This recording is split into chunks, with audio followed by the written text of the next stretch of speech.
Welcome to the hottest movie review on the internet today, the A-List Review. I am your host, the Game Changer, Wes Troop. And with the release of Gladiator 2 on the horizon, I thought it would be a great time to hop into the mint-flavored time machine and travel back to the year 2000 so we can take a look back at the original film.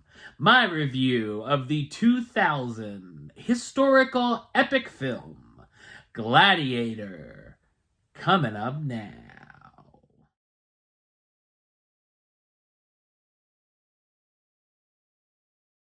Maximus Decimus Meritus, a former Roman general, sets out to exact revenge against Commodus, the corrupt emperor who murdered his family and sent him into slavery. So what did I think of Gladiator? I thought it's an excellent historical epic film. It's directed by Ridley Scott, who's also known for directing films such as Alien, Blade Runner, Thelma and Louise, American Gangster, Body of Lies, and Robin Hood, those last three all reuniting with Russell Crowe, The Martian, and Gladiator 2.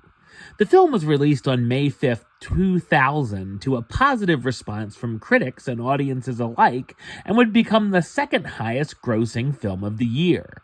It definitely feels like a throwback to old Hollywood films such as Ben-Hur, Spartacus, or The Ten Commandments, as it's a spectacle and epic in size and scope. The sets and costumes look incredible for the most part. There are times that the CGI used for some of the Colosseum looks questionable, even for back in its time.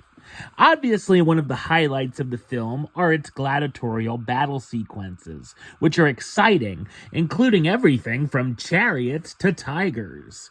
There's also a gripping opening battle with Maximus leading the Roman army against Germanic tribes, and of course a rousing final showdown in the finale. There's also some moments of blood and gore thrown in, which is fun. For me, at least. While the story can be predictable and we can always tell where it's going, it's still compelling to watch. It's a classic tale of revenge as Maximus, who's thought to be dead, looks to avenge the murders of his wife, son, and the former emperor who was a mentor to him. Maximus fights as a gladiator until he can come face to face with his foe, Commodus. The former general ends up becoming a hero in the Colosseum, and while Commodus wants him dead, we see how the power of the people and the emperor wanting to please the crowd ends up keeping Maximus alive. Maximus's friendship with Juba, a gladiator from Carthage, can be charming as well. Commodus is a complex villain who's easy to hate, and we see him become a monster, as he secretly murders his father because he doesn't want him to succeed him as emperor, as he thinks his son is unfit. Commodus also has an odd relationship with his older sister Lucilla, who he makes incestuous advances toward. The runtime of 155 minutes goes by surprisingly quickly, as it's fast-paced and there's never really a dull moment throughout. The score by Hans Zimmer is thrilling and sounds like it also inspired the score for the Pirates of the Caribbean movie theme, He's a Pirate, because they sound very much alike. Great performances from the cast, starring Russell Crowe as Maximus Decimus Meritus, the general forced into slavery who seeks revenge for the death of his wife, son, and the former emperor. Joaquin Phoenix as Commodus, the power-hungry and jealous son of Marcus Aurelius, who becomes emperor. Connie Nielsen as Lucilla, Maximus's former lover and the older sister of Commodus.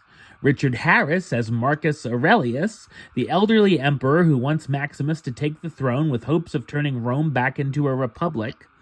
Jaimon Hansu as Juba, the fellow gladiator who becomes Maximus's closest friend, and Oliver Reed, who passed away during the production of the film, as Antonius Proximo, the old gladiator trainer who buys Maximus in North Africa. Gladiator was nominated for 12 Oscars at the Academy Awards, including Best Film Editing, Art Direction, Cinematography, Original Score, Original Screenplay, Supporting Actor for Phoenix, and Best Director for Ridley Scott. It won a total of 5 awards: Best Costume Design, Sound, Visual Effects, Best Actor for Russell Crowe, and of course, Best Picture. While Gladiator has a familiar story, it's also a great visual spectacle packed with spectacular fight scenes. Number-wise, I'm going to give it a 9 out of 10, which gives it the A-list rating of A-list approved. That's right, it gets the A-list seal of approval. Alright, well that's the show. I'll be back with another review very soon. But until then, don't forget to like, comment, and subscribe right here on YouTube. YouTube.com/WestsideOf515. Like the show on Facebook, Facebook.com/WestTroopAlist. And of course, you can follow me on the Instagram and Letterboxd at WestAlist. Until next time, Troop out.